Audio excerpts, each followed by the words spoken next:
Buenos días.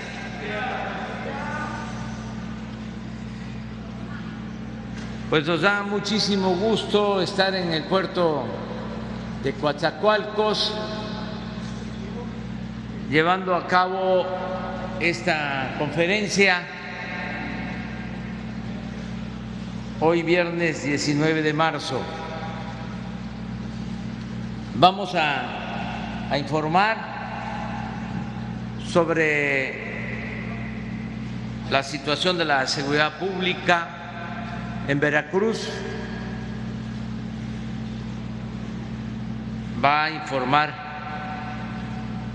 el gobernador del estado y por parte del gobierno federal el almirante Eduardo Redondo Aramburu va a presentar un informe sobre el mismo tema, la seguridad pública en Veracruz. Yo quiero solo introducir esta conferencia haciendo mención al hecho de que el gobierno de Estados Unidos ha decidido ayudarnos y enviar 2.700.000 dosis de vacuna AstraZeneca.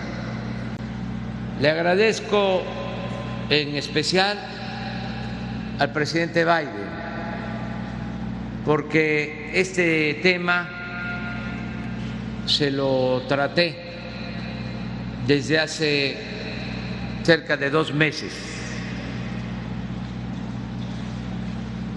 cuando tuvimos una conversación telefónica desde Monterrey y le pedí que nos ayudaran con dosis de vacunas. En esa ocasión me dijo que se iba a analizar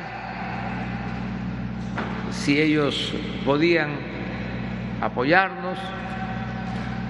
Luego, en la última conversación que sostuvimos por teléfono, volvimos a tratar el tema y acordamos de que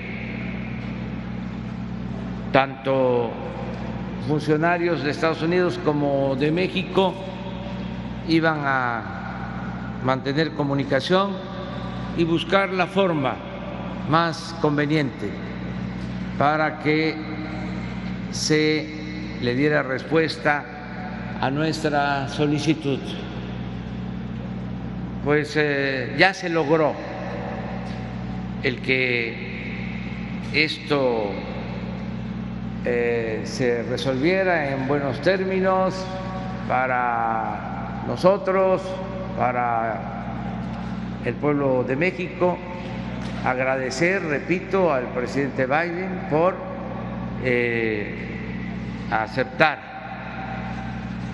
el enviarnos estas vacunas.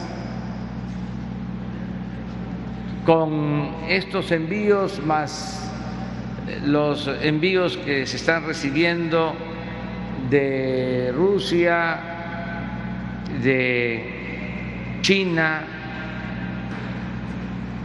el compromiso que tenemos con la farmacéutica Pfizer, que ha estado cumpliendo puntualmente con todos estos envíos, con todas estas entregas, se va a seguir vacunando. Tenemos ya vacunas suficientes para el Plan Nacional de Vacunación, no se va a detener y se va a cumplir con el propósito, con la meta de tener vacunados a todos los adultos mayores para antes de que finalice abril, cuando menos con una dosis. Y vamos muy bien, siguen llegando las vacunas y se están aplicando ya en todo el país. Ya llevamos cerca de 1,000 municipios en donde se han vacunado a todos los adultos mayores. Y también vamos a ir vacunando maestras, maestros, trabajadores de la educación para el regreso a clases presenciales. Uno de los estados que está contemplado para iniciar con esta vacunación de maestras, maestros y regresar a clases presenciales es precisamente el estado de Veracruz. Esta era la información introductoria y ahora sí le damos la palabra al gobernador del estado.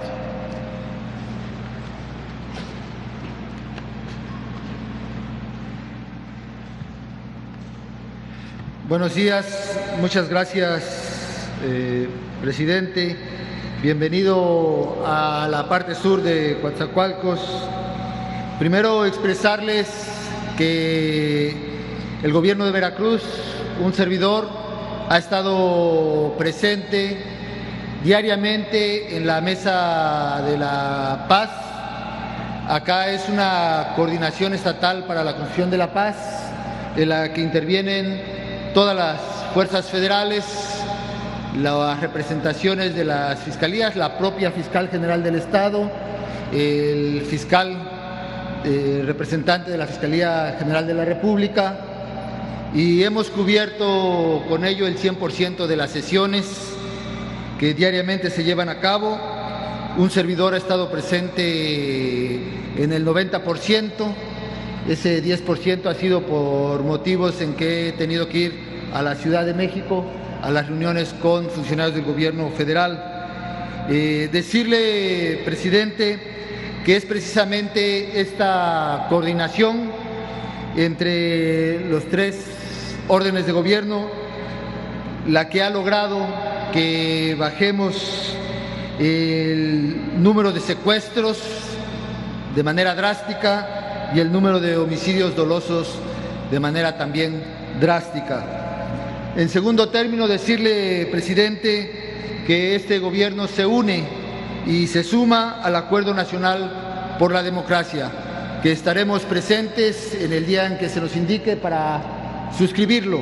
Asimismo, decirle que a nivel estatal también se ha promovido un acuerdo con los tres poderes, con líderes políticos, representantes de partidos políticos y con las alcaldesas y presidentes municipales. Está en marcha la firma de este acuerdo. El día lunes estaremos firmando los tres poderes del gobierno del Estado con el Poder Judicial y el Poder Legislativo.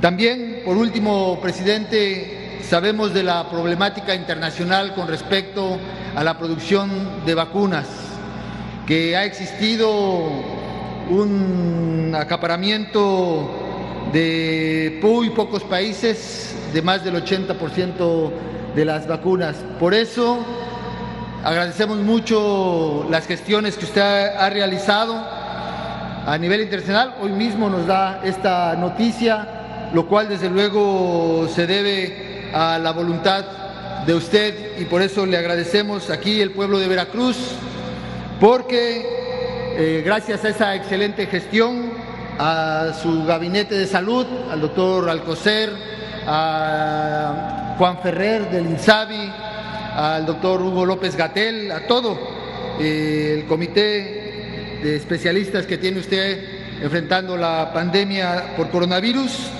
se ha logrado que en Veracruz 45 municipios estén al 100% cubiertos la totalidad de los adultos mayores, más 30 municipios que deben estar por arriba del 90%, por lo tanto tendríamos 75 municipios que ya tienen a sus adultos mayores vacunados con Pfizer, con la primera vacuna y con las otras que usted ha instruido. Decirle que en esos se incluye la ciudad más grande, el puerto de Veracruz, que concluye también ya con el 100% de adultos mayores vacunados, y que en unos días más estará también la segunda ciudad más importante, que es la capital, en tamaño de población, que estará también ya al 100% con adultos mayores. Pero no solamente eso, sino que en 2 semanas más tendríamos 91 municipios con la cobertura ya de todos los adultos mayores. Le agradecemos todo esto y seguiremos trabajando de la mano con usted. Muchas gracias.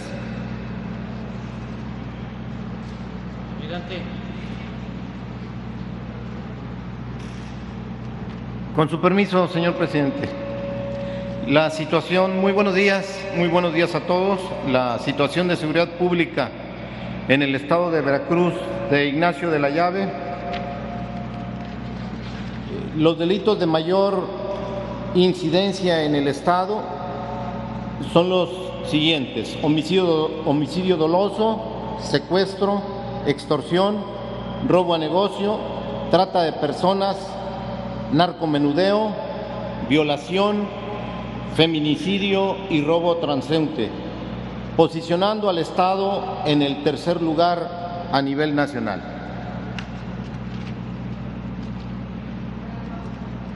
En cuanto a homicidios dolosos, durante el mes de febrero se presentaron 94 casos con una tendencia a la baja desde diciembre del 2018, ocupando actualmente el 18º lugar a nivel nacional. Voy a referirme a esta gráfica, ya que las siguientes tienen la misma estructura. En la parte superior van a poder ver el cuadro rojo, el de la parte superior derecha, es de diciembre del 2018 hasta la fecha. La línea verde nos marca la tendencia. En la parte central está el acumulado anual del 2015 al 2021, lo que va del 2021.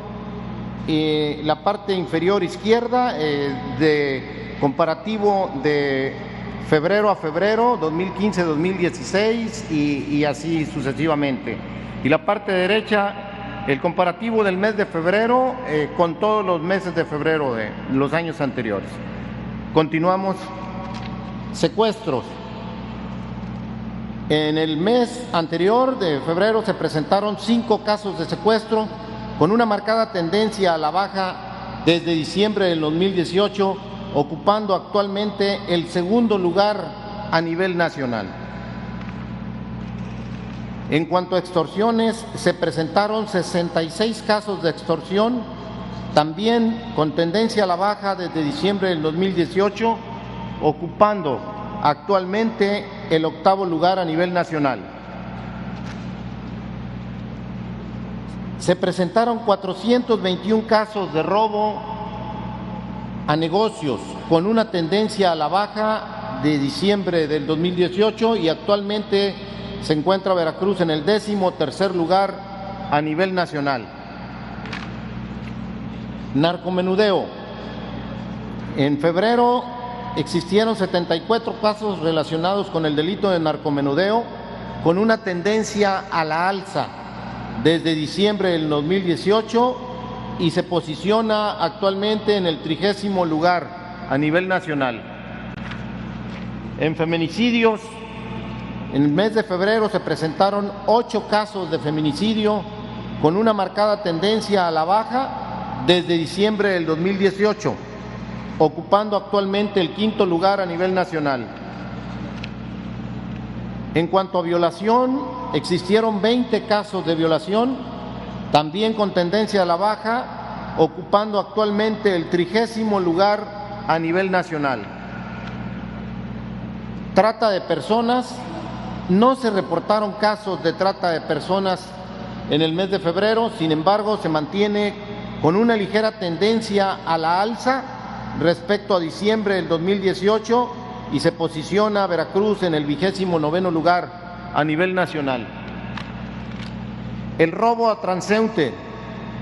Existieron 250 casos en el mes de febrero de casos de robo a transeúnte con una tendencia a la baja de diciembre del 2018, posicionándose como 14º lugar a nivel nacional. En cuanto al robo a casa-habitación, existieron 232 casos de robo a casa-habitación con tendencia a la baja, ocupando actualmente el 14º lugar a nivel nacional. Y en cuanto al robo de vehículo automotor,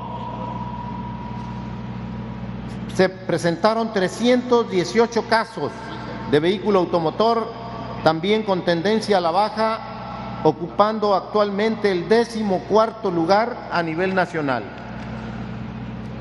En el mes de febrero se presentaron 19 casos de robo a transportistas, con una tendencia a la baja en los últimos meses, desde diciembre del 2018, y actualmente se posiciona en el 14º lugar. La violencia familiar. Se presentaron 859 casos de violencia familiar con una tendencia a la baja, ocupando actualmente el 14º lugar a nivel nacional. El total de delitos contabilizados hasta el mes de febrero fueron 3.927, reflejando una ligera tendencia a la baja respecto a los años anteriores, colocándolo en el 24º lugar de incidencia a nivel nacional.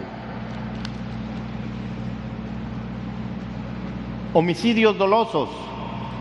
Al finalizar el año 2020, el Estado presentó una tasa de 32.88 homicidios dolosos por cada 100,000 habitantes, colocándolo en el 22º lugar nacional, por debajo de la media nacional.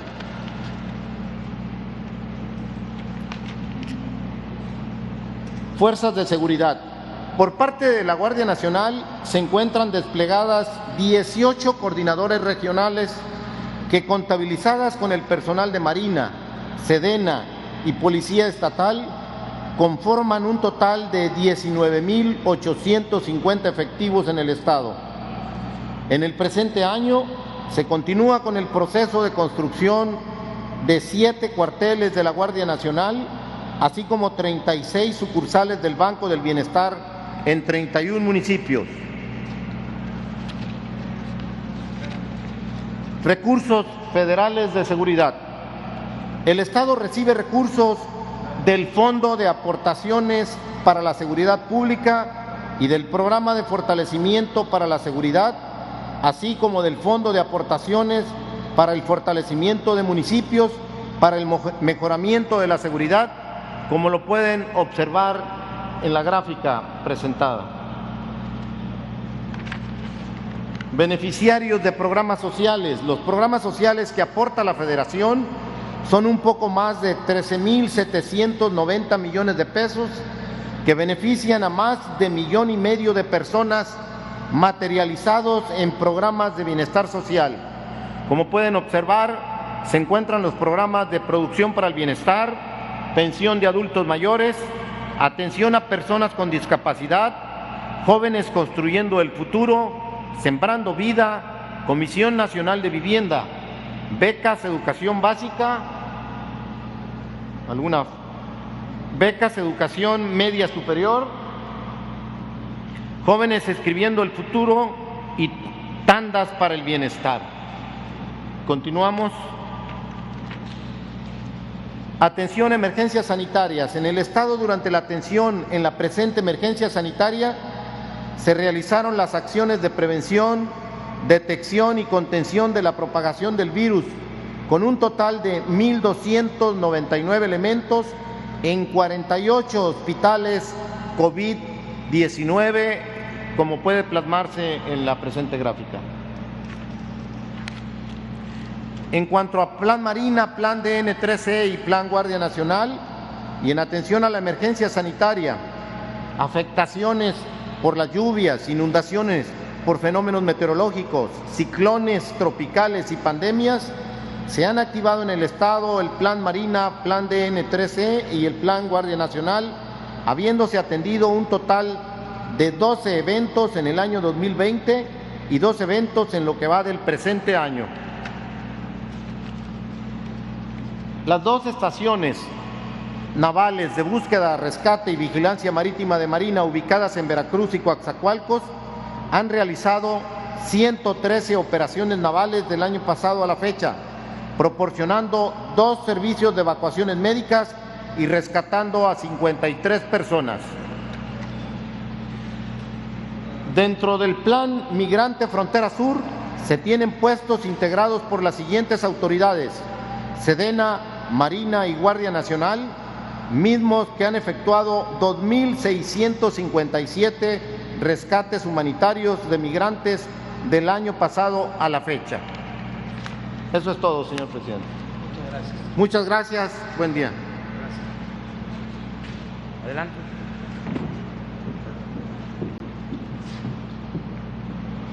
Con su permiso, señor presidente de México, licenciado Andrés Manuel López Obrador. Agradecemos muy cordialmente al gobernador Cuitláhuac García Jiménez y a su equipo de trabajo por recibirnos en este bello estado, así como al ingeniero Manuel Carranza, presidente municipal de Coatzacoalcos. Muchas gracias. Pues nos es muy buenos días, nos es muy grato participar hoy junto a nuestro presidente en esta conferencia, sobre todo después de haber sesionado en la Mesa de Construcción de Paz y Seguridad en Veracruz. Saludo con mucho respeto a los integrantes hoy que nos acompañan en esta mañanera, al general Luis Crescencio Sandoval González, secretario de la Defensa Nacional, al almirante Eduardo Redondo Aramburu, subsecretario de Marina, y también al general Luis Rodríguez Bucio, comandante de la Guardia Nacional. Decir que, como sabemos, vivir en paz y tranquilidad es una de las exigencias más sentidas de la población. Por ello, la Estrategia Nacional de Seguridad planteada por nuestro presidente es una herramienta fundamental para trabajar coordinadamente y dar resultados. Cada día por la mañana evaluamos y revisamos los hechos relevantes en el país, con el único objetivo de lograr avances en todas las regiones y en todas las entidades. La estrategia es integral, alinea todos los esfuerzos para enfrentar óptimamente los desafíos, garantizando una adecuada coordinación entre las diversas instancias municipales, estatales y federales. Estoy convencida de que la coordinación y la constancia son indispensables para hacer frente a la delincuencia y alcanzar la paz. Por ello, resulta fundamental el trabajo que realizan en las mesas estatales y cada una de las 260 regiones del país. Reconocemos la labor el día de hoy y el trabajo de todas y todos los integrantes de la Mesa de Construcción de Paz en Veracruz, donde los resultados son el reflejo de la constancia y dedicación. Esto nos llena de orgullo, porque nos demuestra que trabajando cotidianamente se puede lograr mejores y mayores resultados. En especial, el día de hoy, reconocer al gobernador, quien de manera permanente acude todos los días a las mesas de construcción de paz, lo que habla del compromiso con sus paisanos veracruzanos. Es importante destacar lo que aquí dijo el subsecretario de Marina, el almirante Redondo. La disminución que en Veracruz ha tenido la incidencia delictiva para diversos delitos de alto impacto en los últimos 12 meses, con respecto al mismo periodo del año anterior. En resumen, el secuestro disminuyó 56.62%, el robo en diversas modalidades disminuyó 26.46%, el robo de vehículo disminuyó 30.54%, el robo a transeúnte 22.87% y el robo a casa habitación 17.2% en relación con el periodo anterior, colocándose Veracruz en el número 22 a nivel nacional. Por eso decimos que también la estrategia para disminuir los homicidios en el Estado está rindiendo frutos en este gobierno. Y también decir que otros de los delitos que más lesionan a la población y que más afectan es el secuestro y la extorsión, que como decíamos va a la baja. Así el secuestro, esta disminución de 59.38 respecto al mismo periodo del año anterior. Finalmente, decir que el trabajo en el país y en la entidad es intenso y se está reflejando en las cifras. Esto nos convoca a trabajar con mayor compromiso en los municipios que aún concentran algún tipo de incidencia delictiva en la entidad. Por eso le decimos a los veracruzanos que siempre cuenten con el Gabinete de Seguridad, que por instrucción del señor presidente se reúne todos los días y estamos integrados a trabajar codo a codo en esta encomienda, porque la Estrategia Nacional de Seguridad también plantea elementos mejor capacitados, equipados, certificados en las distintas corporaciones policíacas y de las Fuerzas Armadas a nivel nacional. En cuanto a salarios de los policías, Veracruz se encuentra por encima de la media nacional y también destaca el municipio de Coatzacoalcos como el que mejor retribuye a sus policías.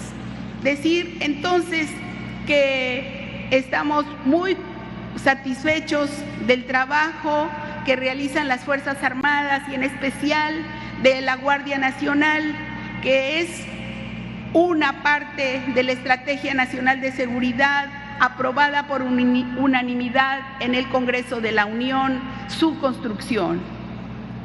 En todo el territorio estamos recibiendo solicitudes para ampliar la presencia de la Guardia Nacional y pues por la aprobación que tiene por parte de mexicanos y mexicanas, pues según las encuestas, la Guardia Nacional cuenta con la aprobación de 8 de cada 10 personas en México. También decir que estamos trabajando en conjunto con el gobierno de Veracruz, con el señor gobernador, precisamente en la protección de aspirantes y candidatos que requieren protección de las autoridades. Finalmente, solamente decir, reafirmar el compromiso de este gobierno, de la Secretaría y de todos los que integramos parte del Gabinete de Seguridad Nacional, el compromiso con la construcción de la paz en nuestro país y dando cumplimiento al presidente de atender precisamente la Estrategia Nacional de Seguridad y aportar desde todas las dependencias y de todos los servidores públicos el compromiso de trabajo constante y firme que el pueblo de México merece. Muchísimas gracias el día de hoy aquí por su atención, gracias por su presencia y gracias que nos permiten servirles y trabajar con ustedes. Gracias. Gracias, presidente. Muy bien, vamos a abrir los 4. y luego 4 mujeres si lo desean. Buenos días, señor presidente. Buenos días, gobernador, almirante, generales, secretaria, presidente municipal. Mi nombre es Diego Elías Cedillo, de Tabasco Hoy, Campeche Hoy, Quintana Roo Hoy, Diario Basta en la Ciudad de México, de Grupo Cantón. Señor presidente, en atención a la presentación de los avances en la mesa de seguridad y al mensaje que acaba de dar la señora secretaria de Seguridad, Rosa Isela Rodríguez, hay un cuestionamiento precisamente que viene que llegó por salvoconducto de redes sociales a Grupo Cantón, en atención a los múltiples feminicidios que vive el país y en particular un feminicidio que se dio en la ciudad de Cozoloac, en el cual perdió la vida la doctora Gladys y su hija Carla Enríquez, que tengo entendido iba a ser candidata para este municipio. En consecuencia, señor presidente, me gustaría hacerle el planteamiento, punto número 1, de cuál ha sido el avance que ha tenido este feminicidio y si hoy, con base en esta reunión en la mesa de seguridad, nos podría comentar la secretaria cuál sería esta estrategia cabal para de una vez por todas tener una estrategia para acabar con este funesto crimen que es el feminicidio en México. Gracias, presidente. Pues estamos trabajando de manera coordinada con los gobiernos municipales del país, con los gobiernos estatales. Aquí en Veracruz es muy estrecha la coordinación porque la mesa de seguridad y de paz que se lleva a cabo todos los días en Veracruz la encabeza el gobernador. Lo que hacemos a nivel nacional de reunirnos de 6 a 7 de la mañana para recibir reportes y el parte de lo sucedido en el país se replica en estados y se replica también en regiones del país. Esa es la manera en que trabajamos y así como el presidente todos los días, de lunes a viernes, con el Gabinete de Seguridad, estamos atendiendo los temas en esta materia, así lo hacen en los estados. Los gobernadores coordinan esta mesa para tener la información y tomar decisiones de inmediato. El caso que mencionas es un asesinato de 2 mujeres, la mamá y la hija en Cozoleacaque, Veracruz, aquí cerca. Muy lamentable caso, se considera feminicidio. Decirle a los veracruzanos que ha estado actuando el gobierno del estado y el gobierno federal, ya hay detenidos y hay órdenes de aprehensión para otras personas y se ha avanzado mucho en la investigación. Yo espero que pronto, muy pronto, se termine de esclarecer este lamentable caso del asesinato de 2 mujeres, mamá e hija, aquí en Cozoleacaque. No va a haber impunidad. Ya no existe impunidad, no es como antes, de que cometían un crimen y como había influencias o la delincuencia tenía secuestradas a las instituciones, la delincuencia era parte del gobierno, por eso no se castigaba a los responsables. Ahora es distinto, ahora está bien pintada la raya, la frontera entre delincuencia y autoridades. De modo que sí vamos a seguir dando respuesta y protección a la gente. Muchas gracias, presidente. Ahora, recapitulando también un poco el discurso del gobernador en atención al puerto de Veracruz, me vino a la mente una figura que usted ha empleado muy seguido en sus conferencias, el expresidente don Adolfo Ruiz Cortines, aquel jugador de dominó, aquel presidente austero. En atención a este preámbulo, señor presidente, y bueno, nosotros que hemos tenido el gusto de acompañarlo tanto en Tabasco, aquí en Veracruz y mañana el día en Oaxaca, hay algo que nos hemos dado cuenta, o al menos su servidor, que es este interés en la población de querer acercarse, de querer que atiendan sus demandas. Entonces, señor presidente, tengo entendido, don Adolfo Ruiz Cortines lo que hacía era que recibía todos estos mensajes y después les daba la debida atención. ¿Cuál sería ese proyecto, señor presidente, que tendría usted para estos tres estados, Tabasco, Veracruz, Oaxaca y en sí todo el sureste mexicano, que si bien ha estado bastante rezagado en todo el desarrollo nacional, con la controversia que son estados muy ricos, Tabasco en el ámbito petrolero, Veracruz en el ámbito de recursos naturales, Oaxaca en el ámbito de gastronomía y de cultura? Señor presidente, si bien es claro los proyectos que ha tenido con base en este sexenio para impulsar el desarrollo en esta región, pero ¿cuándo usted considera se podrían ver ya materializados en el contexto económico y en el contexto social para que esta parte del país pueda fungir como un motor capaz de impulsar el desarrollo nacional? Gracias, presidente. Bueno, se está impulsando el desarrollo de México de manera horizontal. Lo que buscamos es que haya crecimiento económico en toda la República, porque un distintivo del modelo neoliberal fue de que solo hubieron regiones con crecimiento. Incluso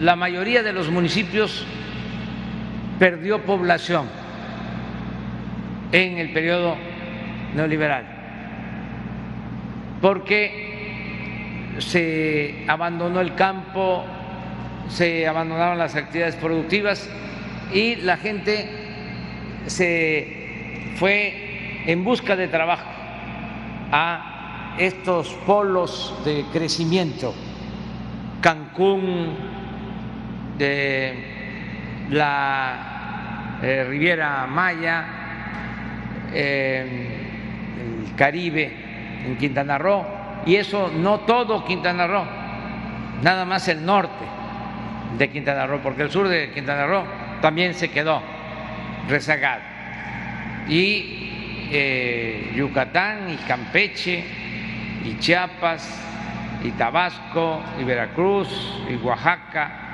todos los estados del sureste. ¿Dónde más hubo crecimiento durante el periodo neoliberal?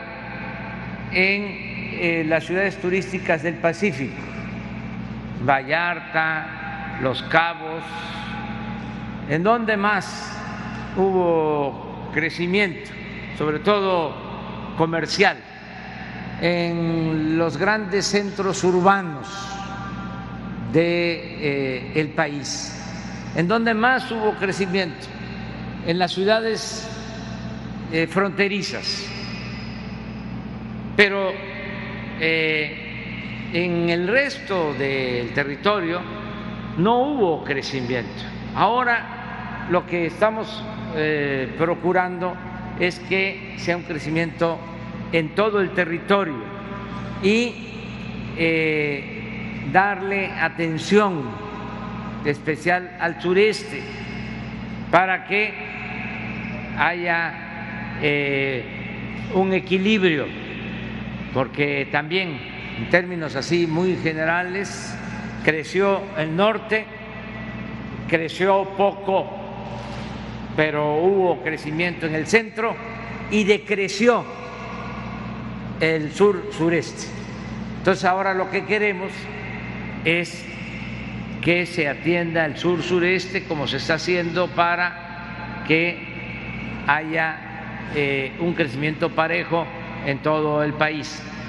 Por eso los proyectos para el sureste, el Tren Maya, estamos hablando de 1.500 kilómetros de líneas férreas para trenes de carga, de pasajero. Esto ya está en marcha y se están generando muchos empleos por esta obra, miles de empleos. Y aquí donde estamos, precisamente hoy vamos a llevar a cabo una supervisión, se está llevando a cabo, se está llevando a la práctica un plan de desarrollo del istmo en toda esta franja del territorio nacional. Es importante que se sepa que se va a rehabilitar la vía del ferrocarril desde Palenque hasta Coatzacoalcos, porque de Palenque hacia Cancún pues ya forma parte del proyecto del Tren Maya. Faltaba tomar en consideración lo que es el tren de Palenque a Coatzacoalcos. Esto en beneficio de Chiapas, de Tabasco, de Veracruz, pero también se está ya rehabilitando. Ese es un proyecto en marcha, la vía del ferrocarril de Coatzacoalcos a Salina Cruz. Ya está ese trabajo, esa obra. Ya también se están modernizando los dos puertos, Coatzacoalcos y Salina Cruz, y va a anunciarse pronto ya la creación de 10 centros de fomento a la industria. Vamos a llevar a cabo en el Istmo un plan para crear polos de desarrollo industrial en 10 polígonos a lo largo de todo el Istmo de Tehuantepec, desde Coatzacoalcos a Salina Cruz. Y van a tener las empresas apoyos especiales, es decir, van a haber estímulos para que se reduzca el pago del IVA a la mitad, se va a reducir el pago del impuesto sobre la renta a la mitad, se van a dar facilidades para que en estos parques industriales, repito, 10, desde Coatzacoalcos a Salina Cruz, en todas estas extensiones o parques industriales se generen muchos empleos. También es importante que se sepa que estamos invirtiendo permanentemente para la modernización de las refinerías. No solo se está construyendo la nueva refinería de Dos Bocas, sino se está modernizando la refinería de Minatitlán, que ya produce mucho más gasolinas que antes, porque hemos estado invirtiendo, rehabilitando las plantas. Y lo mismo la refinería de Salina Cruz. Bueno, todo este corredor, pensemos, el tren Palenque-Coatzacoalcos, el tren del Istmo, Coatzacoalcos, Salina Cruz, también de Ixtepec a Tapachula, los dos puertos,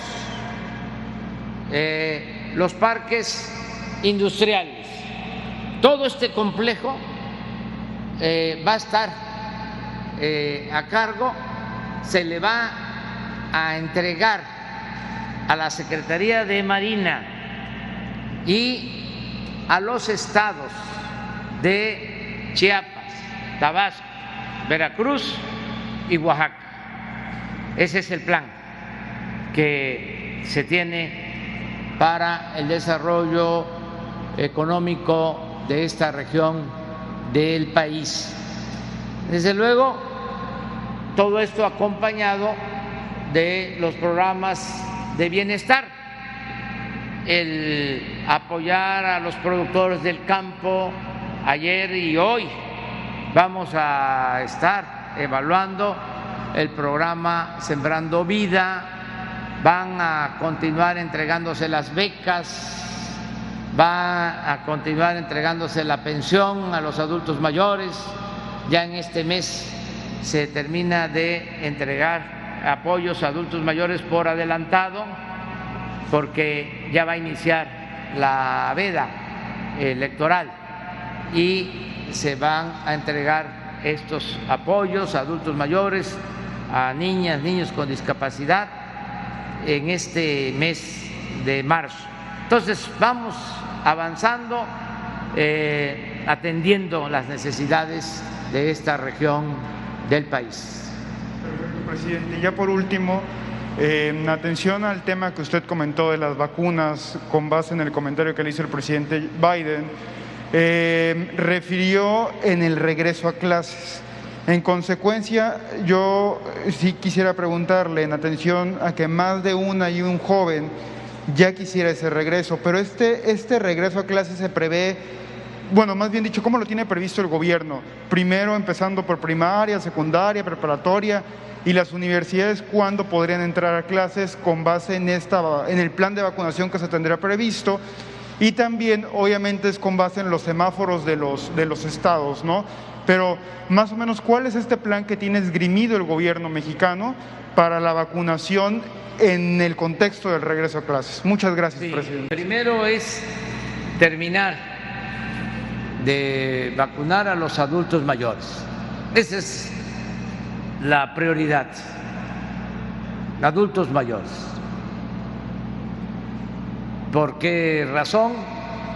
Ya lo he dicho en varias ocasiones, está demostrado que si se vacuna a todos los adultos mayores de 60 años, se logra reducir la mortalidad por COVID en un 80%. Entonces, es una población que se debe de atender de inmediato, con urgencia. Si nos llegan vacunas, como está sucediendo, suficientes, vamos a ir poniendo en correspondencia esta vacunación de adultos mayores con maestras, maestros, trabajadores de la educación, de modo que cuando se tengan vacunados adultos mayores en un estado y se puedan vacunar los 135,000 maestros y maestras, 138,000 maestras, maestros, pero serían como 200,000 aproximadamente, todos los trabajadores de el sector educativo. Entonces ya son 200,000 adicional, ya teniendo vacunados, como hicimos en Campeche. Están vacunados alrededor de 20,000 maestras, maestros, trabajadores de la educación, y ya se están vacunando 80,000 adultos mayores de todo Campeche. Entonces, ya teniendo a estos dos grupos de población vacunados, entonces sí, vamos a limpiar las aulas, a pintarlas, a arreglarlas, protocolos de todas maneras de salud, protocolos sanitarios y al regreso a clases. ¿Qué se tiene que también considerar? La situación de la pandemia, el semáforo. ¿Por qué Campeche? Porque es de los estados, o fue el primer estado en tener semáforo verde durante mucho tiempo. En esa misma situación está Chiapas, que también está en verde. En el caso de Veracruz también ha habido un muy buen control de la pandemia, está en amarillo, pero yo creo que muy pronto entra en verde y así va a ir aplicándose el programa para el regreso a clases presenciales antes de que termine el ciclo escolar. Eso es lo que estamos llevando a cabo, ese es el plan.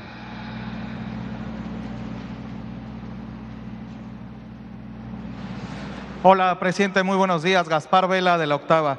En primer lugar, presidente, preguntarle, ¿su gobierno dará algo a cambio a Estados Unidos por el envío de estas 2.5 millones de vacunas?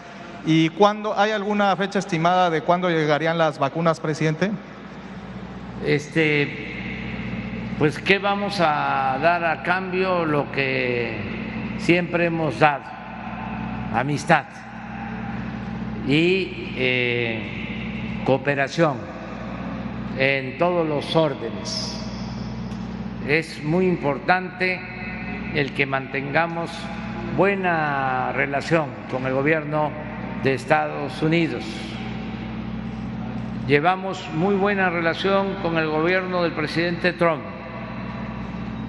Se pensaba de que no iba a ser fácil la conciliación y se logró una muy buena relación de respeto mutuo.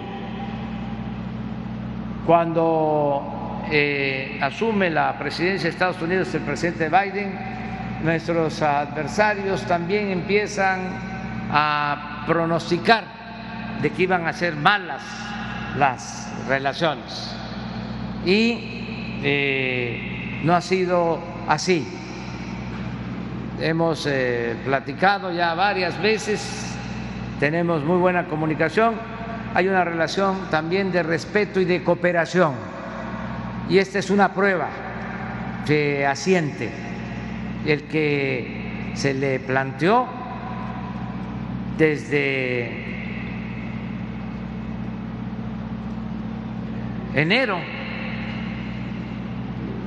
me acuerdo bien porque todavía no me daba el COVID, fue un día antes de que resultara positivo de COVID.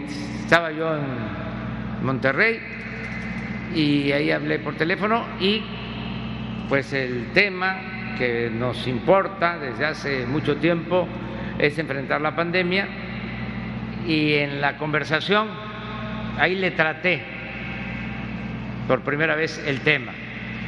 Dije, presidente, ustedes tienen mucha producción de vacunas y nosotros necesitamos vacunas.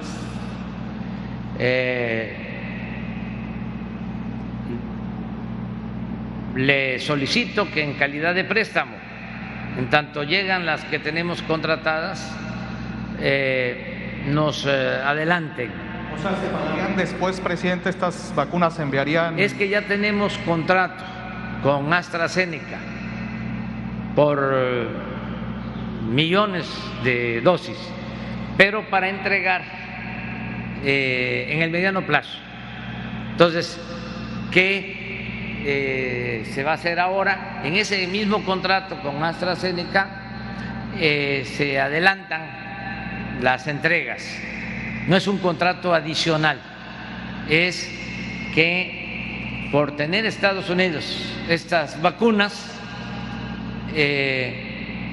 y no estarlas aplicando porque ellos tienen cantidades suficientes, les hicimos la petición, la solicitud, le recordé el tema de nuevo en la última conversación que sostuvimos hace como un mes y se acordó de que se iba a tratar el tema, el asunto, y afortunadamente ya nos van a enviar 2.700.000 dosis.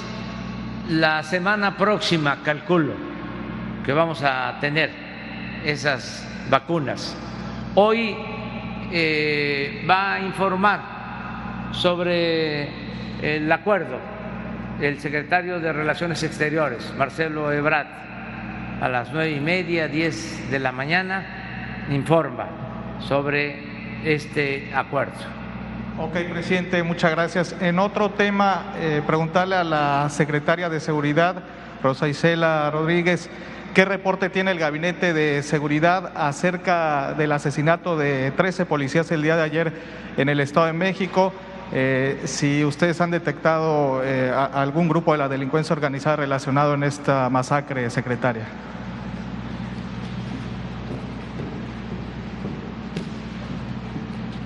Sí, efectivamente hemos estado en comunicación con las autoridades del Estado de México y ya hay una coadyuvancia, una colaboración en el seguimiento y la investigación del caso por parte de todas las autoridades federales, tanto la Guardia Nacional como la Secretaría de la Defensa, de la Marina y por supuesto de todas las instancias de la Secretaría.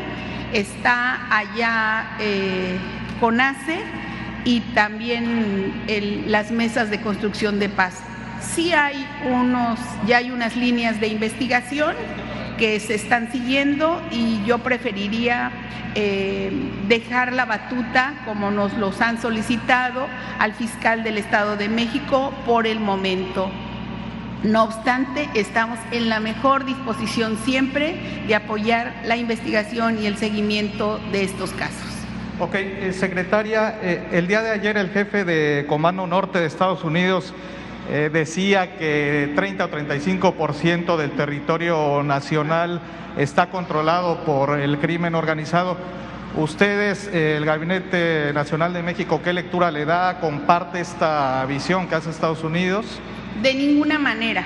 Esa no es real, esa afirmación no es real. Tajantemente la negamos y efectivamente si hay presencia en algunas zonas, como todo mundo lo conoce, en algunas entidades, no en todo el territorio, pero en algunas entidades pues hay presencia de grupos delictivos que se combaten diariamente con todo el aparato del Estado de este gobierno mexicano. Finalmente, secretaria, nada más, ¿qué acciones está haciendo el Gabinete de Seguridad que usted coordina para evitar la expansión y la violencia que ha tenido últimamente o que se ha acrecentado últimamente del Cártel Jalisco Nueva Generación en el territorio nacional, secretaria?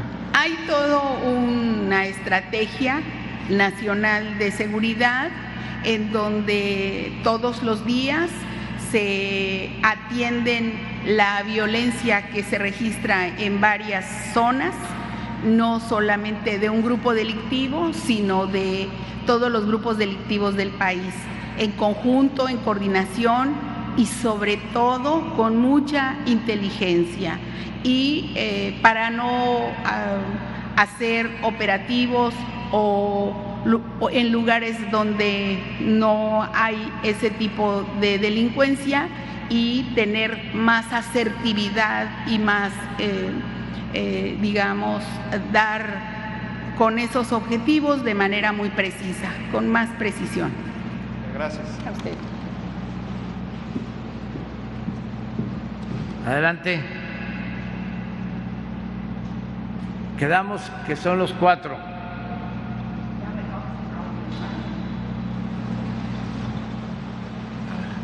Buenos días, señor Bueno, presidente. ahorita vas tú. Está bien, cualquiera. Buenos días, señor presidente. Ya aparecen- Eder López Ya Cabrera. aparecen diputados. ¿Verdad? Usted primero, usted primero. Muy cordialmente, muy políticos, ¿no? Buenos días, señor presidente. Mi nombre es Eder López Cabrera, de Diario del Istmo e Imagen del Golfo. Bueno, sin duda, Coatzacoalcos está en las prioridades de la Cuarta Transformación. Es el punto más avanzado del corredor interoceánico, con 2 de los polos de desarrollo, y al tener finalizada la primera etapa de trabajos en el puerto, incluso frente a nuestras costas, tenemos 2 de los más de 20 campos prioritarios. Pero pese a todas estas ventajas logísticas, a más de un año que hay significativos avances aquí en el puerto, la pregunta de los empresarios es la misma, y ya usted ya nos adelantó 2 de los incentivos, que es el IVA y el ISR, pues a la mitad de lo que está en el país. Entonces, ¿cuáles son los otros incentivos fiscales que se otorgarán dentro de estos municipios y cuándo se estarán presentando? Y luego continúo con las otras preguntas. Sí, hablé de los parques industriales. Imaginemos un parque industrial, son en promedio 500 hectáreas, un parque. Allí se van a instalar empresas. Esas empresas que se instalen en los parques industriales van a tener esta disminución del IVA, del impuesto sobre la renta y otros apoyos, con el propósito de que se generen empleos en todo el istmo. Esto va a ayudar mucho el desarrollo del sur de Veracruz y de Oaxaca. Eso es lo que se está contemplando, pero además se está invirtiendo, como decía, en la refinería de Minatitlán. Ya son 3 años consecutivos de inversión, porque en el periodo neoliberal se apostó a abandonar las refinerías. Que nunca sirvió. Sí, la reconfiguración que nunca se dio, cobraron muchísimo a empresas extranjeras y en vez de aumentar la producción en la refinería, se redujo. Ahora estamos ya aumentando la producción en las 6 refinerías que se tienen en el país. Entonces, todo esto es inversión para Coatzacoalcos, para toda esta región. Entonces vamos a continuar apoyando.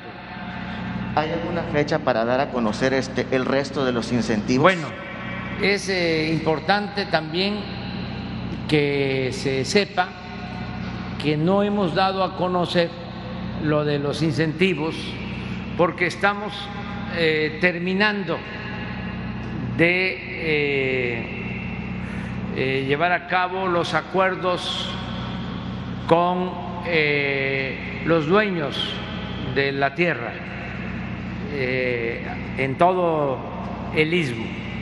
Ya se tienen como 7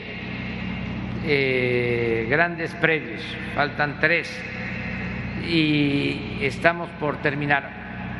Se podía haber dado a conocer mediante un decreto el apoyo para las empresas, pero decidimos esperar a tener los 10 grandes predios para estos polos de desarrollo.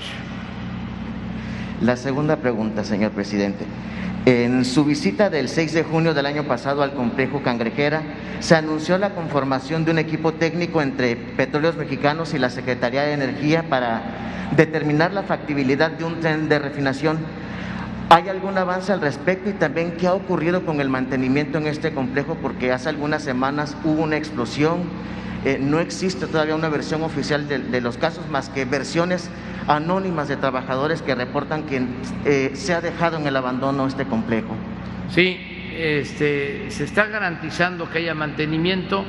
Vamos a pedirle a la secretaria de Energía que dé un informe sobre lo que está sucediendo en este complejo, y sobre el tren de refinación también se está analizando qué es lo que más conviene, porque nos dejaron una planta coquizadora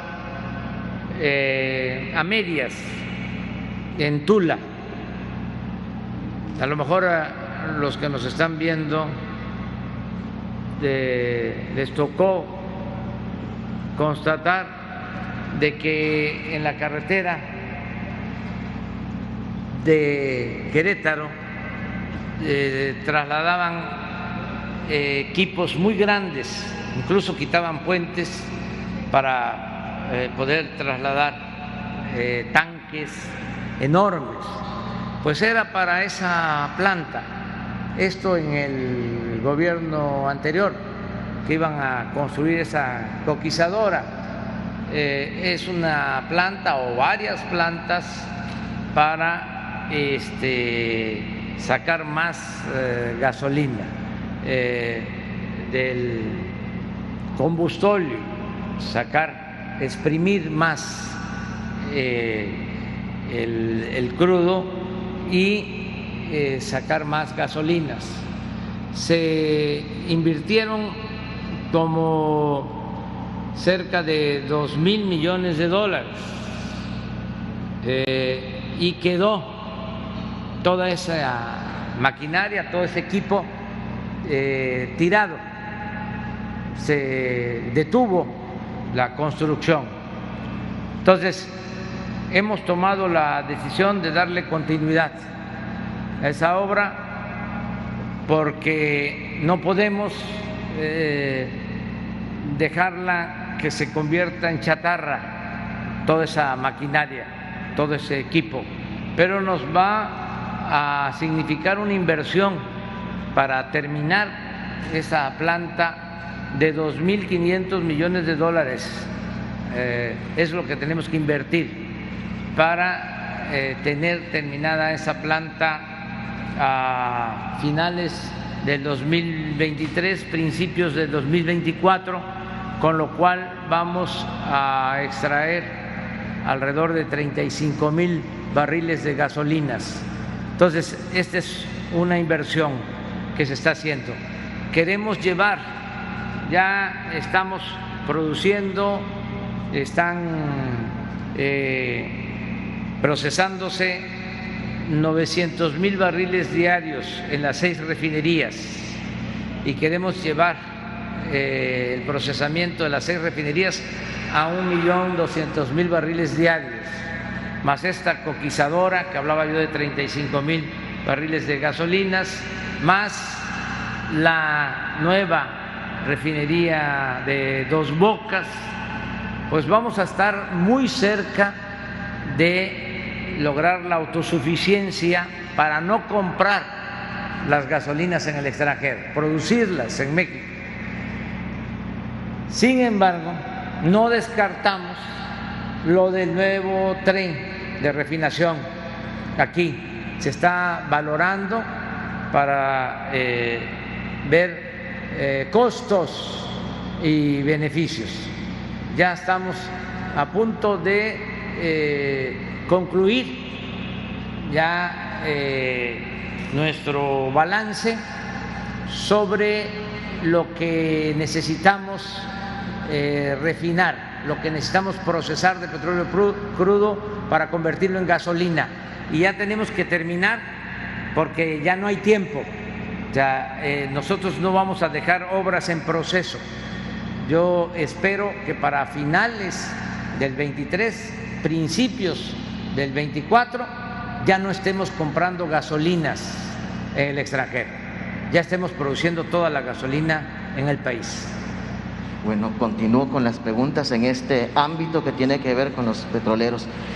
Bueno, hay también un reclamo de trabajadores petroleros transitorios. A nivel nacional, pues les cancelaron más de 13,000 plazas en todos los centros de trabajo de Pemex. Pese a que hay una gran necesidad de cobertura, dichos espacios no se han cubierto y ahí tiene que ver mucho el sindicato mayoritario. Entonces, ¿es posible que haya una solución que beneficie a estos miles de trabajadores que están esperando un empleo? Incluso tanto en Pajaritos, en Morelos, mencionan los trabajadores que actualmente están trabajando en guardias que es mucha carga de trabajo para todos ellos, cuando también afuera hay miles esperando una oportunidad. Sí, va a haber trabajo para los transitorios. He hecho el compromiso, ayer hablé de que no se va a despedir a ningún trabajador petrolero, que se van a garantizar sus prestaciones y que va a haber mucho trabajo. Está habiendo trabajo, hay muchas oportunidades porque se está invirtiendo en la industria petrolera. Son muchas acciones las que se están llevando a cabo. Entonces, no va a faltar el trabajo.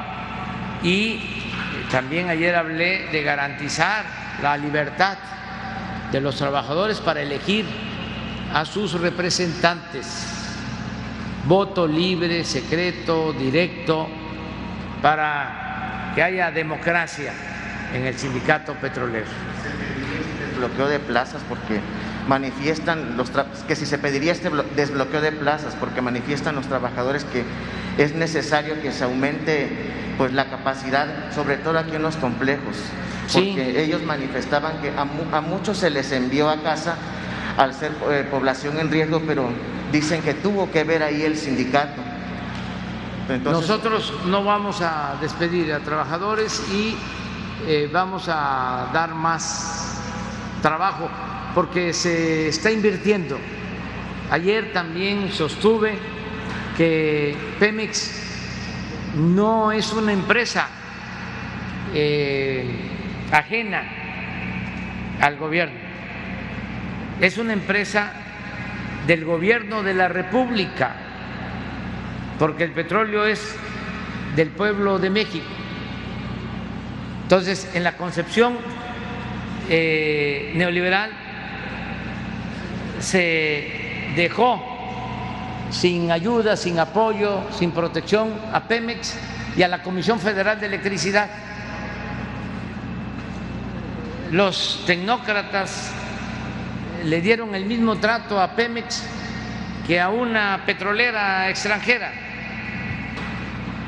como también le dieron el mismo trato a Iberdrola, una particular, una empresa de la industria eléctrica, que a la Comisión Federal de Electricidad.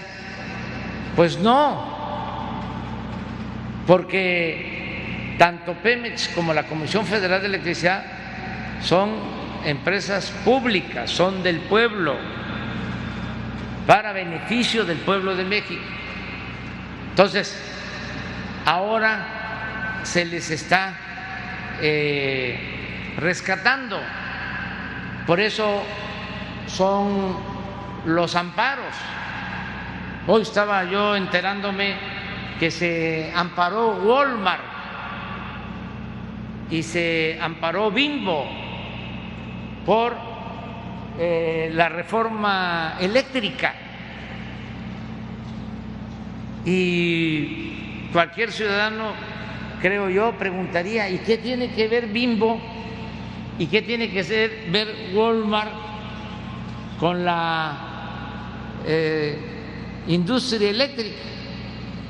Pues resulta que sí tienen que ver, porque con la llamada reforma energética si constituían una empresa para producir energía y además si esa empresa producía energía eólica limpia, recibían un subsidio y al final cobraban, o mejor dicho, compraban la energía eléctrica más barata que los consumidores, que lo que pagan la mayoría de los mexicanos por la luz. Entonces, pues ya no queremos que esas grandes empresas se queden con el subsidio, porque todo eso significa entregar presupuesto público, que es dinero de todos, a las grandes corporaciones. Se tenía la percepción, porque engañaban, de que el subsidio se lo daban al consumidor domiciliario, a una familia. No, los grandes subsidios en la electricidad son para las empresas comerciales. Para que tengan una idea, porque siempre digo lo que pienso y mi pecho no es bodega.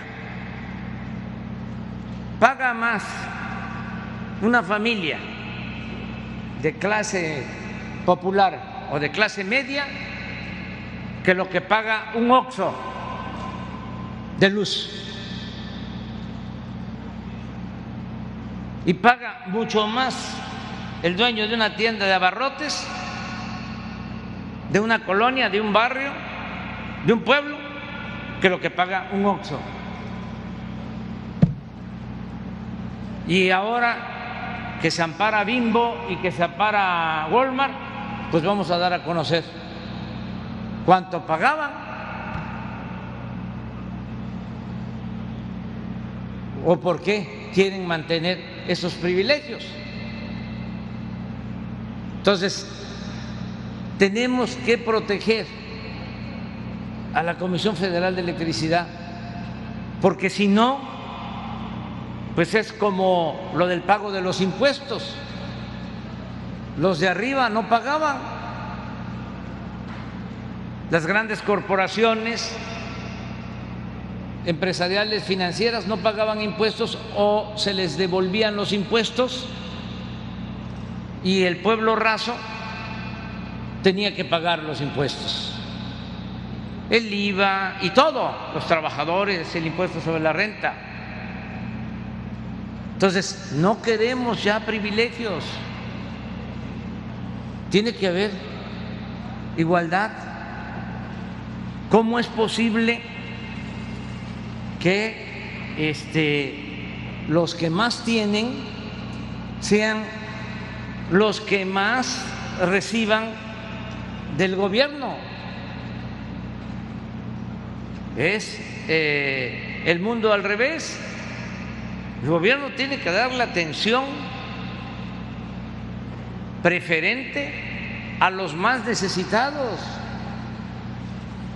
¿Cómo se le va a estar dando siempre a los de arriba y no apoyar al pueblo? Entonces, Pemex y los trabajadores van a seguir siendo atendidos y apoyados. Es una empresa estratégica de la nación. Presidente, hola, buenos días. Tenemos el número de amparos de lo que acaba de decir que se presentaron. ¿Cuántos amparos son? Lo leí hoy en la prensa o en las redes, este amparo del Bimbo y de Walmart, es un descaro ya. Ofrezco disculpa a las dos empresas por estarlo exponiendo, por darlo a conocer, pero ¿cómo van a acudir al amparo para seguir manteniendo subsidios? Les debería dar vergüenza. Entonces, ¿cuántos amparos contra la ley eléctrica? Pues muchos, y los que se acumulen, pero vamos a llegar hasta las últimas consecuencias, siempre en el marco de la ley. Vamos a que resuelva la Suprema Corte, porque es un proceso legal. Se inicia con una suspensión y se tiene que ir revisando, y seguramente este asunto va a llegar a la Suprema Corte de Justicia para que declaren inconstitucional la ley. Necesitarían tener mayoría absoluta o 2/3 partes de los votos de los ministros de la Corte.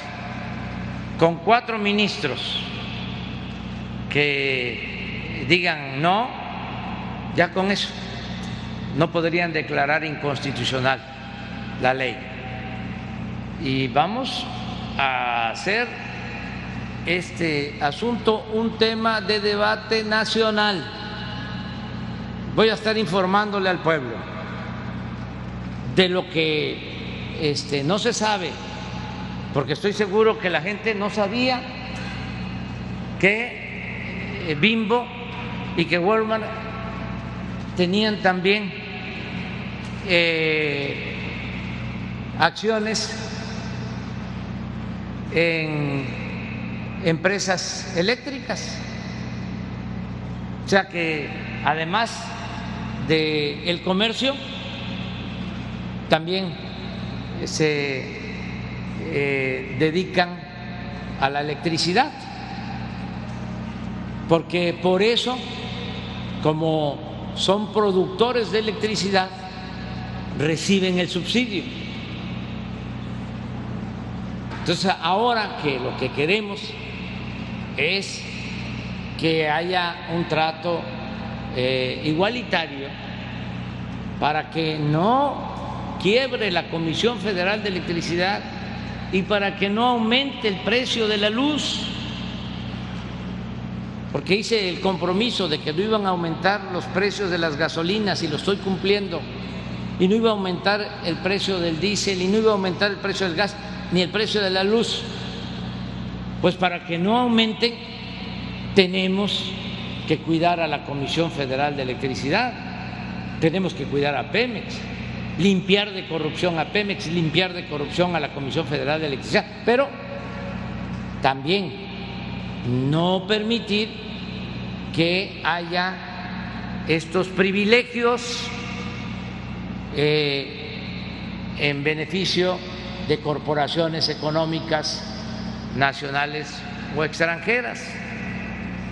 Eso es todo. No se está nacionalizando, no se está expropiando, se están respetando los contratos. Lo único es una modificación a la ley eléctrica para que no existan estas concesiones, estos excesos, estos subsidios. Cuando se va al Istmo, ahí van a ver ustedes las plantas, los ventiladores de generación de energía eólica que dicen Bimbo, o que dicen Walmart. Entonces, esa energía se sube y según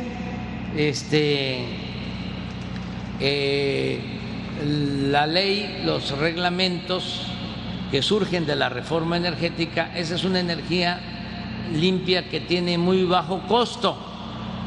Entonces, esa energía de bajo costo es supuestamente la que le llega a Walmart y le llega a Oxxo y le llega a Bimbo, y por eso pagan menos. Pero ¿qué sucede? Que esa energía supuestamente que no tiene costo, pues sí tiene. ¿Por qué? Porque los ventiladores, los generadores no producen permanentemente y tiene que entrar la Comisión Federal de Electricidad a fortalecer la generación de energía. Entonces, ¿cómo es que pueden funcionar las plantas de generación eólica? Con el respaldo, así le llaman los técnicos, de la Comisión Federal de Electricidad. ¿Y ese respaldo cómo se les da? Pues con las plantas hidroeléctricas de la Comisión Federal de Electricidad, que tienen que entrar en los tiempos críticos a respaldar cuando no hay viento, si se trata de energía solar, cuando no hay sol. Entonces entra a respaldar la Comisión Federal de Electricidad, pero ese gasto que implica operar las hidroeléctricas, que pueden entrar a funcionar en una hora, se prenden para respaldar la falta de energía que se provoca con la eólica, pues ese costo no se contempla y es un subsidio. Pero esa es solo una parte. La otra parte es que no pagan por la distribución de la energía, porque la red de distribución es de la Comisión Federal de Electricidad y no pagan nada. Entonces, es un subsidio el que estén recibiendo energía barata, mientras los ciudadanos tienen que pagar completamente el servicio. Entonces, ese es el asunto. Va a haber mucha oportunidad, va a haber tiempo. Yo pensaba de que iban a actuar con responsabilidad y que iban a buscar al director de la Comisión Federal de Electricidad para llegar a un acuerdo de esos contratos, como está sucediendo en otros casos, pero no al amparo. Pues vámonos a ver qué van a decidir los jueces, los magistrados, los ministros, aunque ya también lo dije, no es ni amenaza ni siquiera advertencia. Yo no podría, como presidente, ser cómplice de un abuso. No soy encubridor. Entonces, si estoy viendo que algo está beneficiando a una minoría a costa del sufrimiento de la mayoría del pueblo, pues lo tengo que denunciar y no me voy a quedar con los brazos cruzados, máxime si soy la autoridad. Entonces, sí se declara inconstitucional porque dominan los intereses de los grupos empresariales. Si los jueces, magistrados, ministros no actúan con justicia, que habría que quitarle hasta el nombre a la Suprema Corte de Justicia y ponerle Suprema Corte del Derecho o algo así, Pero si se declara inconstitucional la ley eléctrica, que es para beneficio del pueblo, pues entonces tendría yo que acudir a presentar una iniciativa de reforma constitucional para dejar la Constitución como estaba cuando el presidente López Mateos. Así sería el cambio. Sí. Presidente, déjeme cambiar radicalmente de tema y ya platicaban un poco de lo que pasó ayer en el Estado de México, pero ¿qué representa para su gobierno lo ocurrido ayer? Estos ataques a los policías, son más de 10 policías muertos. Si bien me queda claro que el problema de violencia es heredado, ¿en algún momento vamos a dejar de ver este tipo de noticias? Pues es algo que está muy arraigado, que lo dejaron crecer, que viene de tiempo atrás, no lo atendieron, no se atendieron sobre todo las causas que originan la violencia. Se abandonó al pueblo, siempre lo digo, se dejó sin oportunidades de trabajo a mucha gente, se abandonó el campo, sobre todo se abandonó a los jóvenes. Y entonces se fue creando un ambiente propicio para la delincuencia, una atmósfera muy propicia para la delincuencia, con un estilo de vida. Acuérdense que el neoliberalismo es sinónimo de corrupción, pero también de individualismo, de aspiracionismo, de tener ropa de marca, el tener camionetas o carros últimos modelos, residencias, alhajas.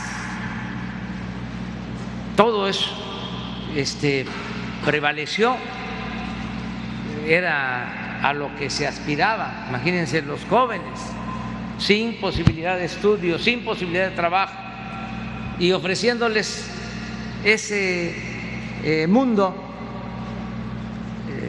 de bienestar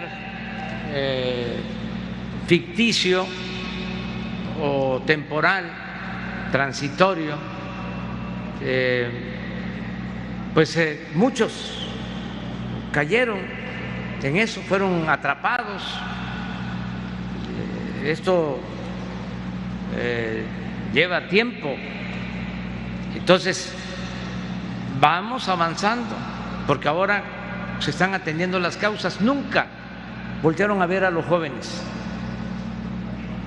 Nada más me gustaría que me dijeran qué programas para jóvenes hubieron en el periodo neoliberal. Un programa que ustedes recuerden. Ninguno. Lo que hicieron fue burlarse de los jóvenes, llamarles niñis que ni estudian ni trabajan, pero nunca hicieron nada por los jóvenes. O sí hicieron, los empujaron para que tomaran el camino de las conductas antisociales, porque les cerraron el paso, porque no les dieron oportunidad de estudio ni de trabajo. ¿Cómo rechazaban jóvenes que querían estudiar? Si saben por qué no se agravó aún más la situación, porque muchos de manera responsable tomaron la decisión de emigrar en vez de quedarse y ser enganchados por la delincuencia organizada. decidieron irse a Estados Unidos a buscarse la vida a otras partes. ¿Saben cuántos veracruzanos se fueron durante el periodo neoliberal a las ciudades fronterizas? ¿Cuántos veracruzanos hay en Ciudad Juárez, en Reynosa? ¿Cuántos veracruzanos se fueron a trabajar a Estados Unidos? Más de 1 millón en el periodo neoliberal, porque se les abandonó, pero eso pasó en todo México. Entonces, es una labor de reconstrucción desde abajo. Tenemos que atender a la gente, tenemos que destinar el presupuesto para apoyar al pueblo, tenemos que combatir la desigualdad, tenemos que mejorar el salario, tenemos que atender a los jóvenes, garantizarles el derecho al estudio, el derecho a un trabajo. Tenemos que fortalecer valores culturales, morales, espirituales, hacer a un lado el que se puede triunfar a toda costa sin escrúpulos morales de ninguna índole. Señalar de que lo más importante no es el lujo barato, lo más importante es la honestidad, la dignidad, los principios. Y en eso se va avanzando, pero quedó una inercia y eso es lo que estamos padeciendo. Lamentamos mucho lo que sucedió en el Estado de México. El gobierno del Estado de México está atendiendo este caso, haciendo las investigaciones. Lo que podemos decir con certeza es de que no hay impunidad en el gobierno que represento. El que comete un delito es castigado, es sancionado. No existe impunidad para nadie.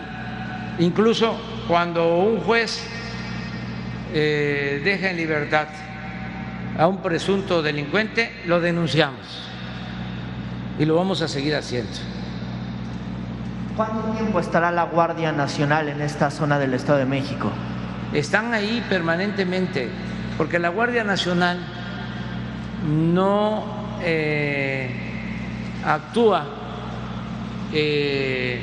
moviéndose de un sitio a otro.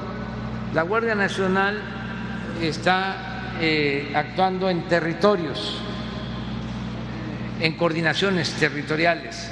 Por eso estamos haciendo los cuarteles de la Guardia Nacional, que ahora ya están construidos 150, pero vamos a tener el año próximo 240 y vamos a llegar a más.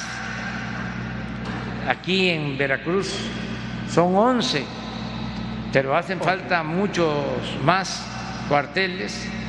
Solo en Jalisco ya tenemos 30 y vamos a tener en todas las regiones del país presencia de la Guardia Nacional. ¿En esa zona ya estaban como tal?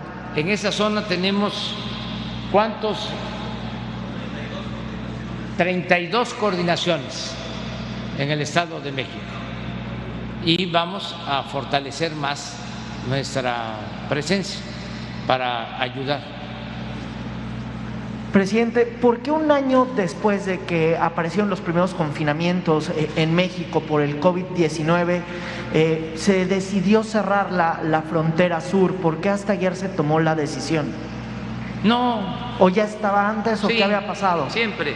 Mire, nuestros adversarios, que no son nuestros enemigos, porque nosotros no tenemos enemigos, ni queremos tenerlos. Nuestros adversarios, los conservadores, están muy molestos y hacen mucho coraje.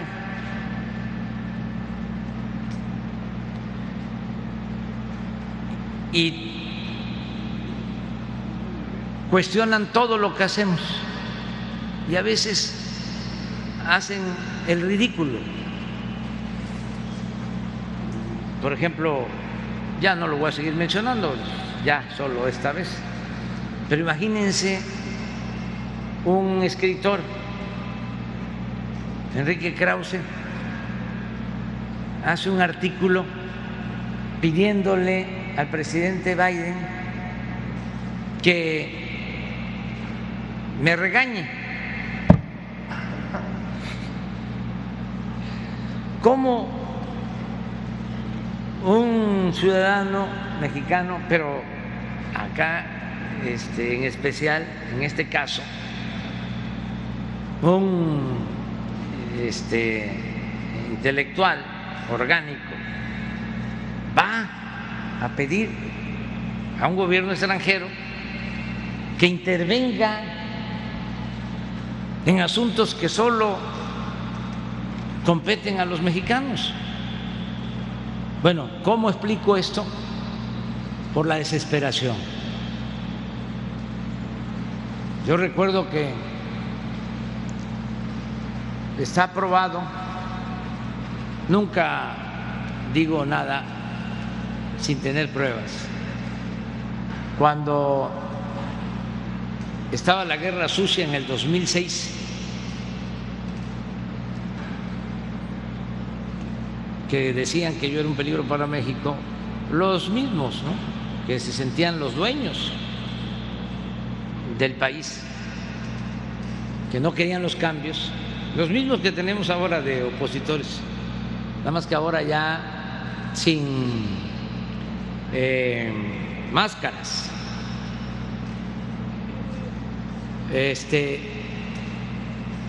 Un cardenal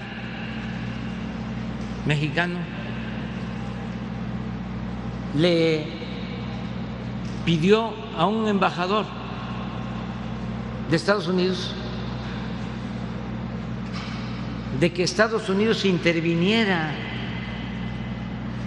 para que yo no ganara.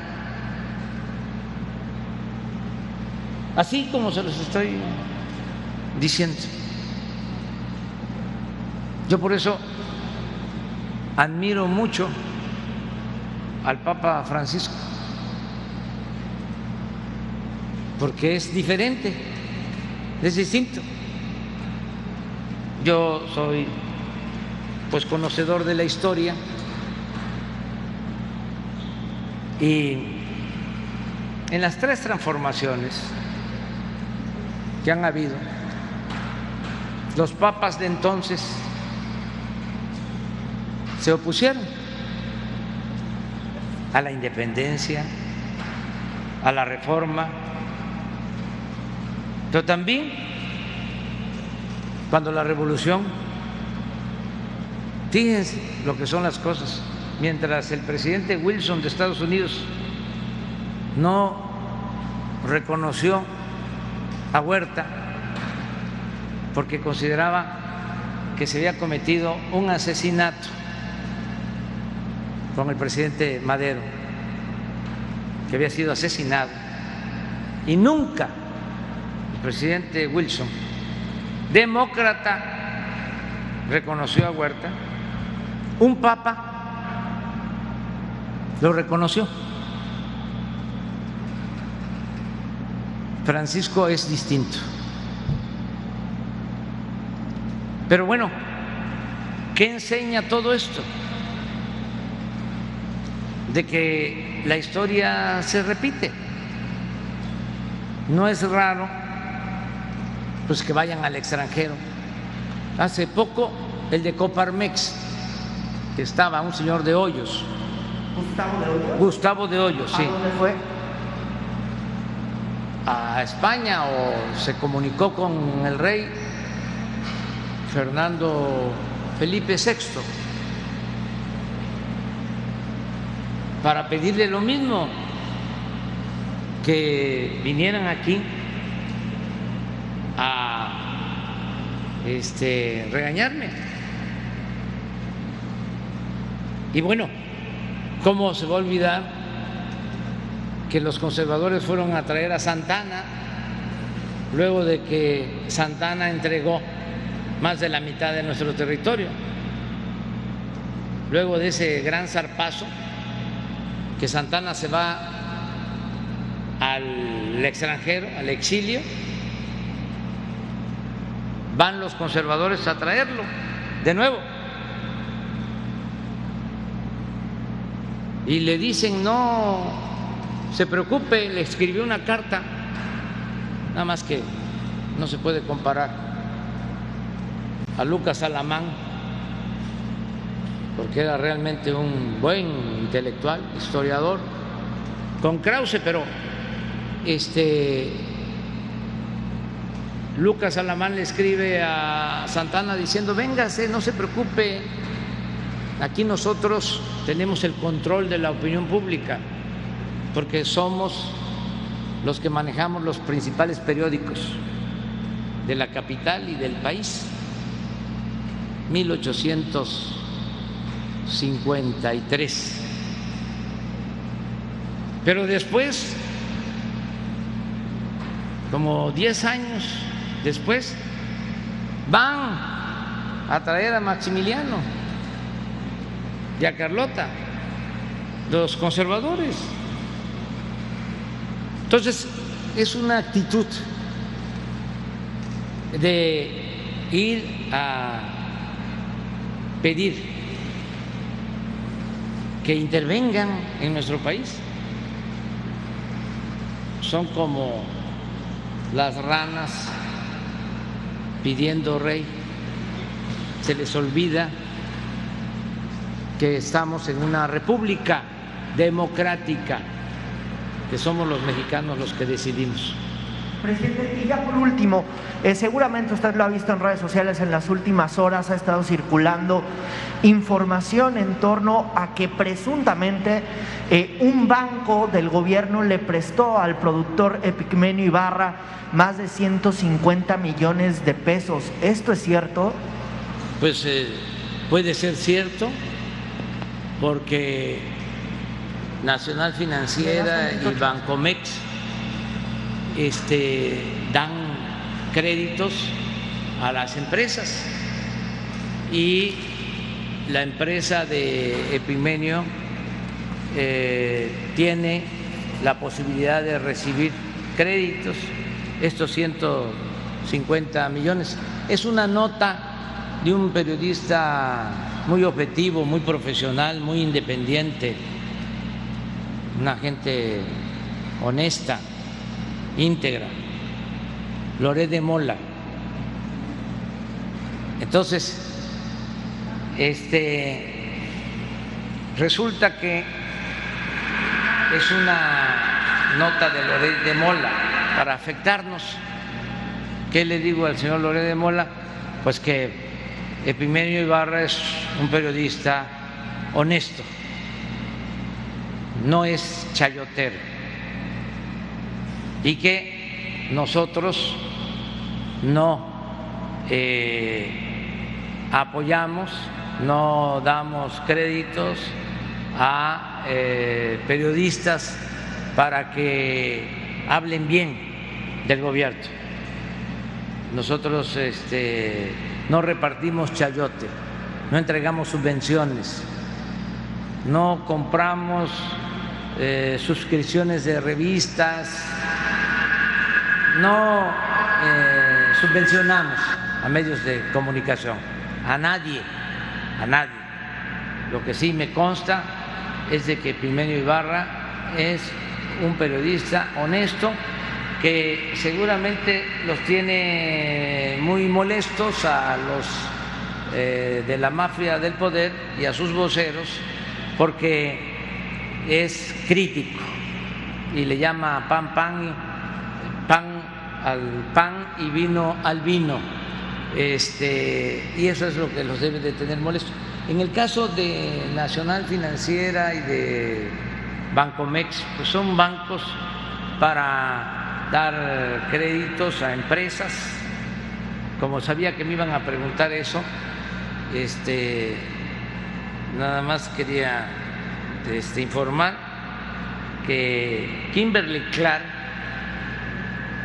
donde participa Claudio X González, tiene también un crédito de 1,000 millones de pesos en Bancomext, y así otras empresas.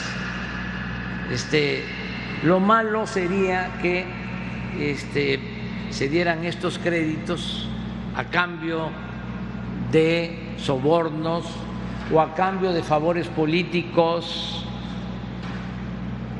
o a cambio de relaciones de complicidad, pero no existe en el gobierno nada de eso. Gracias. Muy bien. ¿Les parece? Ya tenemos que irnos, pero vamos aquí cerca a la inauguración del muelle o de la ampliación del muelle. Terminamos con 4 caballeros, 4 compañeros. Mañana, no, el lunes empezamos con 4 compañeras mujeres. Muchas gracias a todos.